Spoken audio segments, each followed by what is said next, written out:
When you create a budget for your money, it's easy to think, well, this is my money anyway, so I'm going to spend it on whatever the heck I want to. You are eating from your own future. You are robbing your future self of everything that you believe that you are deserving of and everything that you are actually aspiring towards. Hey sisters, it's Courtney and I'm back with that little bit extra on today's TMS Plus. And today I am here to give a little bit of a slap on the wrist, but also a video that I wish I had seen when I was a little bit younger or just when I started to get money, Sha. Listen, sis, you need to stop spending money on crap.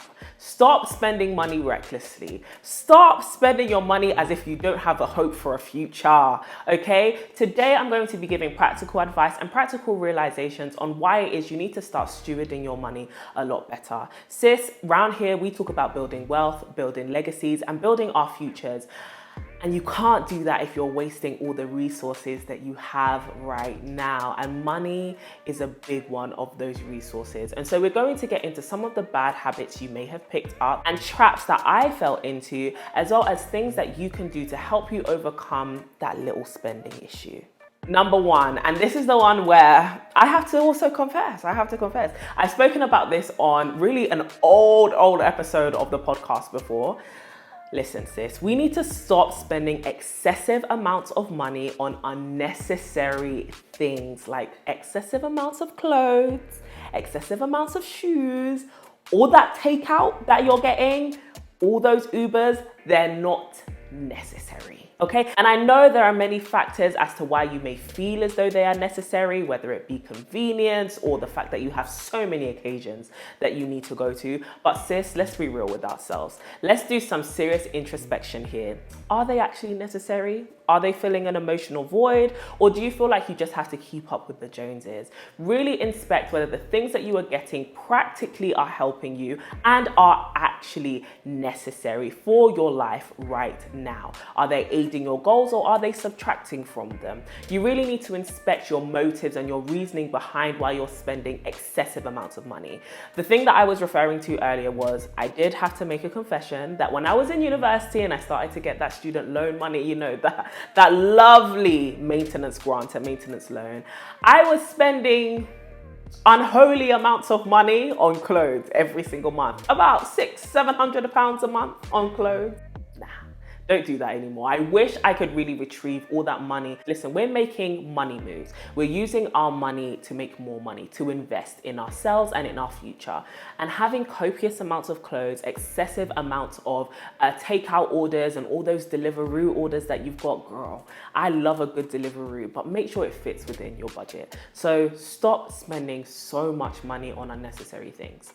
So number two, building off of that first point, you need a plan, sis. You need to actually make a plan for your money. Renee has made amazing videos here on TMS Plus about budgeting and actually creating a plan for your money so that you don't stay broke. And I highly advise that you watch it. It'll be in the iCards above.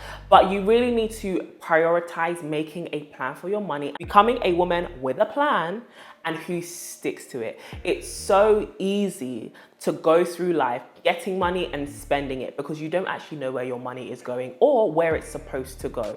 So create a plan, create a budget, create a forecast for where it is you want your money to go and making sure that you're putting your money into pots that will actually help you, whether that be saving or investing in things that will aid your future, like courses, further education, or it may actually be getting new things that make you happy, but make sure you're actually going according to your plan.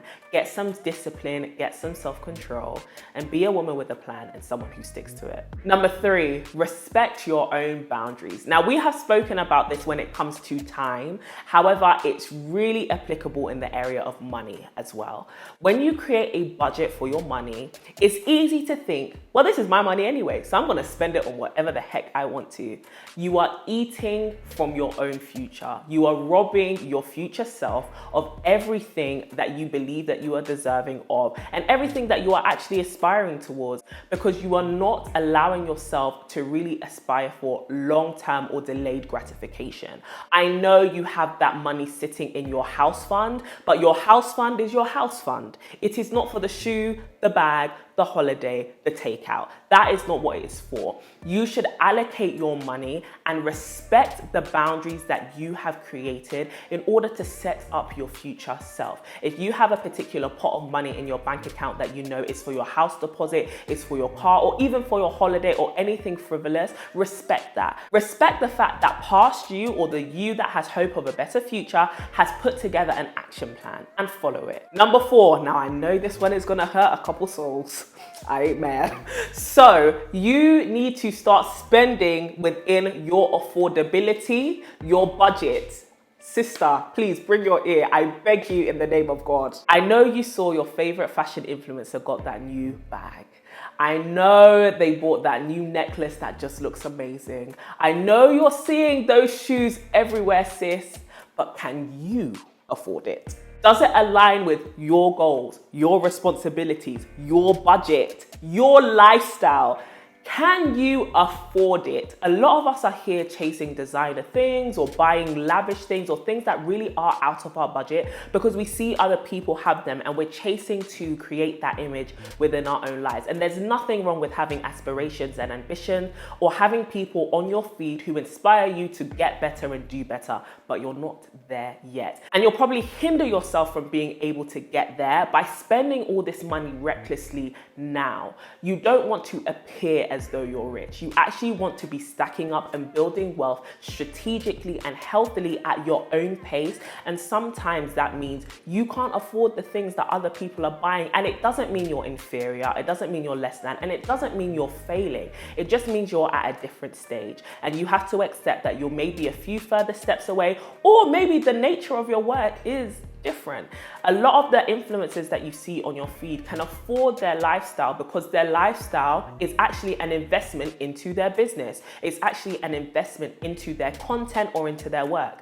Sister, that luxury stuff is not an investment into your work. And so definitely make sure that you are not feeling pressured to make your goals something that will satisfy wider society. And don't let the main motivation of your goals be everyone else has it or everyone else is doing it. Stop trying to keep up with the Joneses. Stop trying to keep up with the Kardashians and just focus on your own goals and your own journey. Sister, as our mothers used to say, cut your cloth according to your size. And number 5, last but not least, I know I've come hard at the luxuries. I know I've come hard at you spending on the takeaways, the clothes, the shoes, etc.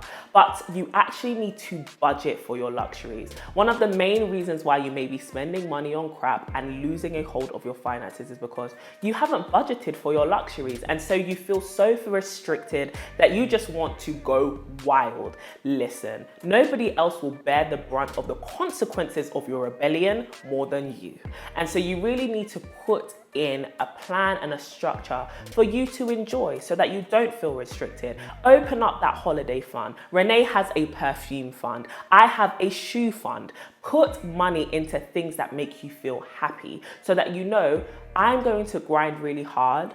And I know at the end of the day, I will be rewarded for it. I know at the end of the year, I'll be able to buy myself a nice present, or every month I can afford a new shoe because I have an allocated amount of money for it. And so even when I look at that new thing, or I take that holiday trip, or I take that Uber, I don't feel guilty because it was planned for. It's not taking away from anything else I consider to be important. And so budget for your luxuries. So I hope that these 5 tips and these 5 revelations have been able to help you kind of think about the way you are spending your money and also try to get a hold of your spending. Your spending shouldn't be something that you feel is out of your control. I know we're living in a capitalist world and we're living in a world where consumerism really is the root of why we buy things and the things that we do and the things that we aspire towards. But you can definitely choose to inspect your motives, inspect your behaviors a lot deeper.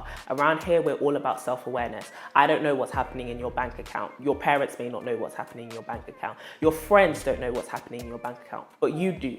You know the reality of your financial situation. And as women who are trying to build legacies, trying to build wealth, trying to build community wealth and sisterhood wealth, we need you to be at the top of your A game when it comes to your finances. And so definitely